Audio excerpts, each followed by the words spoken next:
Hey everyone. आज हमारे साथ मुजफ्फर हुसैन जुड़ चुके हैं और आज हम इनसे पॉडकास्ट एक इंटरव्यू लेंगे। ज़रा अपनी लाइफ में इन्होंने 12th निकाली है, यहाँ तक अब इनके पास कैसा स्ट्रगल हुआ है, क्या हुआ है, तो देखते हैं ज़रा इनके साथ कैसा रहा इनकी लाइफ का ये स्ट्रगल यहाँ तक। मुजफ्फर हुसैन, आपका बहुत शुक्रिया हमें ये टाइम देने के जी, बहुत शुक्रिया आपका भी। लिए। मुजफ्फर हुसैन, आप बताएं ज़रा आज आप क्या कर रहे हैं? आज हम अभी जस्ट एडमिशन लिए तो उसके लिए अब वेट कर रहे हैं तो 5 से 6 दिन के बाद हमें जाना है कॉलेज में। जी आप बताएं आज अभी तक मतलब 12th अपनी जो पास की अभी तक बताएं आपका स्ट्रगल कैसा रहा अपनी लाइफ में, मतलब बचपन से लेकर यहाँ तक बताएं आपका लाइफ में का सफर कैसा रहा। बहुत स्ट्रगलिंग लाइफ रही है, बहुत सारी चीज़ें हम जो चाहते थे वो ना मिली तो बाद में हमें पता चला कि ये चीज़ें शायद नहीं मिलना ही बेहतर था। तो उसके लिए हमने जब के 10th तक हमने पढ़ा हाई स्कूल थर्ड में, तो 12th हमने महो से पास आउट हुए, उसके बाद 1 साल का ड्रॉप लिया हमने, तो उसके बाद जाके हमने एडमिशन ली है नेक्स्ट कॉलेज में। जी मुजफ्फर भाई, आप ये चीज़ बताएं कि आपने जो नॉन मेडिकल या आर्ट्स जो स्ट्रीम अपनी रखी थी वो क्या सोच कर कौन सी स्ट्रीम रखी थी? जो नॉन मेडिकल थी आपकी। नॉन मेडिकल वैसे मेरा मैथ में इंटरेस्ट था जिसकी वजह से मैंने नॉन मेडिकल रखी थी और उसका आगे फ्यूचर भी अच्छा है लेकिन अगर अच्छे से पढ़ा जाए तब। बगैर पढ़ने के यूं ही अगर फॉर्मेलिटी के तौर पर अगर पास किया जाए तो कोई उतना फायदा नहीं है फिर। आपने क्या सोच कर रखा था? मैं इंटरेस्ट था मैथ में इसलिए। आगे आप मतलब उसी मैथ कुछ आगे कंटिन्यू करोगे या कि कुछ और सब्जेक्ट चुनोगे आप? नहीं, फार्मेसी में लिया एडमिशन। अच्छा, आप मेरे को एक चीज़ और बताएं कि आप क्या कहना चाहते हैं लाइफ मतलब दूसरों के बारे में कि ज़िंदगी को किस तरह से चलाना चाहिए अपनी तरफ से, अपनी मतलब अपनी मन की जो आपकी सोच हो या कि दूसरों के कहने पे चलना चाहिए? स्टडी को लेकर या बाहर की? नहीं, स्टडी को देखो, स्टडी के बारे देखो, स्टडी को लेकर मैं यही बोलना चाहूँगा कि आज के टाइम में ज़्यादा स्टडी पे फोकस मत करो, स्किल पे फोकस करो। क्योंकि 12th के बाद मैक्सिमम जो लोग हैं वो इस चीज़ पे फ़ोकस करते हैं कि आर्ट्स को लेकर मैक्सिमम वो ये मानते हैं कि चलो किसी भी तरीके से ग्रेजुएशन हो जाए। लेकिन मेरा ये मानना है कि किसी भी तरीके से कोई साथ में स्किल भी डेवलप हो जाना चाहिए ताकि साथ-साथ में बंदा पार्ट टाइम के लिए भी या लाइफ में परमानेंट के लिए भी अर्निंग स्टार्ट कर सके। क्योंकि जो डिग्री है ना वो बस एक यूँ ही इस तरीके से कि आप ग्रेजुएशन करने के बाद कुछ एग्ज़ाम ही दे पाते हो बस। हुँ, में। अच्छा, आगे आप क्या अभी क्या कर रहे हो मतलब प्रेजेंट में? अभी कुछ नहीं फिलहाल फ्री है। आगे क्या कहना चाहते हो आप मतलब ऑडियंस को जो आपको देखेगी उनके लिए क्या कहना चाहते हो? हुँ। उनको मैं क्या ही कहना चाहूँगा, बस यही कहना चाहूँगा कि भाई अपनी स्टडी पे अच्छे से फ़ोकस करें, मिनिमम भी 12th तक, ठीक है? उसके बाद अपने स्किल्स पे फ़ोकस करें। आप उन चीज़ों को आगे लेके चलें जो आपको फ्यूचर में अच्छे से आउटपुट देंगी। घर बैठ के भी आप ईज़िली पैसा कमा सकते हो, बहुत सारी आसाइशें हैं। लेकिन हमें पता नहीं होता है बहुत सारी चीज़ों के बारे में और उस टाइम पे हमें कोई बताने वाला भी नहीं होता है, बहुत सारी ऐसी चीज़ें भी होती हैं। मतलब आपने जब ये नॉन मेडिकल रखा था मतलब किसी की सोच पे रखा था या कि आपको खुद का लगा था कि आपको खुद ही रखना है, मतलब खुद की सोच थी? नहीं, मेरी खुद की सोच थी। मतलब ऐसे कि बहुत सारे जो स्कूल में रहते भी थे वो भी बोल रहे थे कि इस सब्जेक्ट सब्जेक्ट का जो है वो टीचर नहीं है। लेकिन फिर भी मैंने खुद से रखा था क्योंकि मेरे को कॉन्फिडेंस था इतना कि मैं इज़िली पास कर पाऊँगा। आपने वो ऑनलाइन पढ़ा या कि वो मतलब ऑफलाइन ही सर से मतलब जो भी सर जिस सर ने आपको पढ़ाया? ऑनलाइन पढ़ा था मैंने यूट्यूब से। सर वगैरह ने कुछ नहीं वहाँ पे लेक्चरर वगैरह नहीं थे जहाँ से आपने 11th 12th की? तो थे लेकिन वो कुछ देर के बाद ट्रांसफ़र हो जाते थे। साल में 3 लेक्चरर ट्रांसफ़र हो गए थे वहाँ से। तो जिसकी वज़ह से कोई समझ नहीं आया। एक टीचर टीचर के साथ थोड़ी-सी अंडरस्टैंडिंग जैसी होती थी, थोड़ी बहुत तो वैसे ही उसकी ट्रांसफ़र हो जाती थी जिसकी वज़ह से वो उतना अच्छे से नहीं पढ़ पाया तो वो ऑनलाइन पढ़ा था। अच्छा, आप मेरे को बताएं मतलब आपने कौन से हाई सेकेंडरी से अपने हाई सेकेंडरी से की थी 11th एंड 12th, मतलब वो नाम बताएंगे हाई सेकेंडरी? हायर सेकेंडरी माहौल। और मतलब अपनी लाइफ के बारे में क्या कहना चाहते हैं आप? क्योंकि यहाँ तक पहुँचे हैं आप, आगे क्या आपकी सोच रहेगी इसके बाद?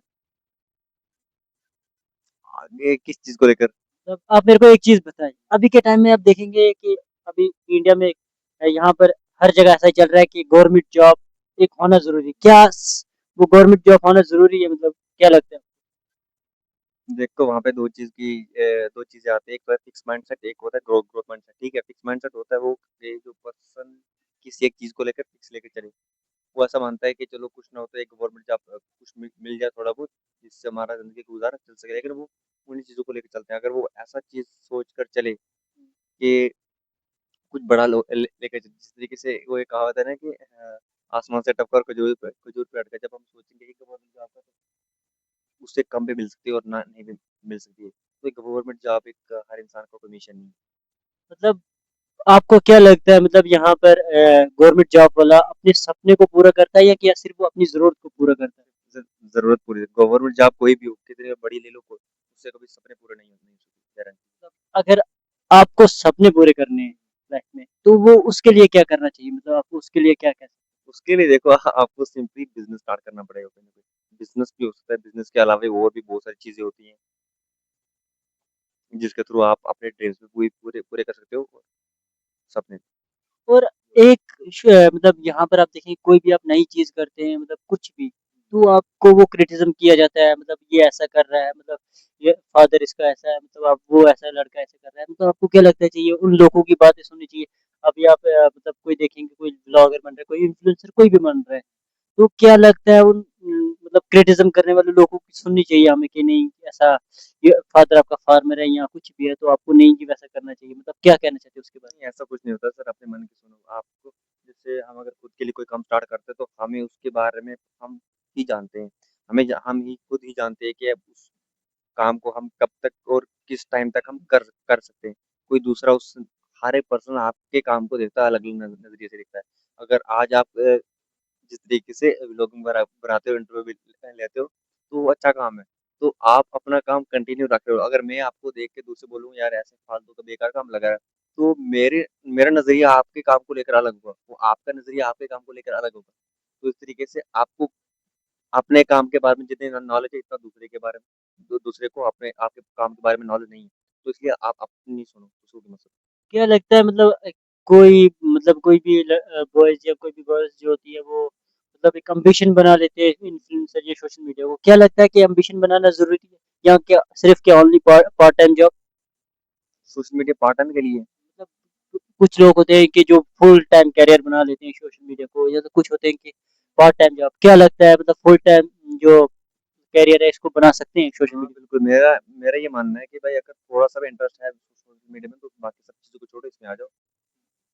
इसमें अगर इसमें देखो अगर आज के टाइम में भी इसमें बहुत अच्छा करियर है। अगर कोई एक बड़े से बड़ी नौकरी वाला पर्सन होगा ना, तो उसको भी आप अगर पूछोगे कि एक साइड में 10 मिलियन वाला चैनल है, तो दूसरी साइड आपकी जो ये जॉब है, तो वो 100% वो चैनल को ही चूज़ चूज़ करेगा। तो ये सोशल मीडिया एक बहुत बहुत बड़ा प्लेटफ़ॉर्म है, फ़ॉर्म है, जिसकी वजह से बहुत सारे लोगों ने अपनी लाइफ़ को सक्सेसफुल किया है।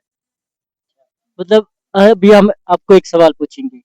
आपके पास 5 मिलियन का चैनल है और एक साइड आपके पास 10 लाख का मतलब 10 लाख प्राइस है। आप किसको चूज़ करेंगे? मतलब एक सोच कर डीपली सोच कर बताएँ 5 मिलियन सब्सक्राइबर इन यूट्यूब चैनल और एक दूसरी तरफ आपके पास प 10 लाख रुपए रखे हुए हैं। मतलब आप किसको चूज़ करेंगे?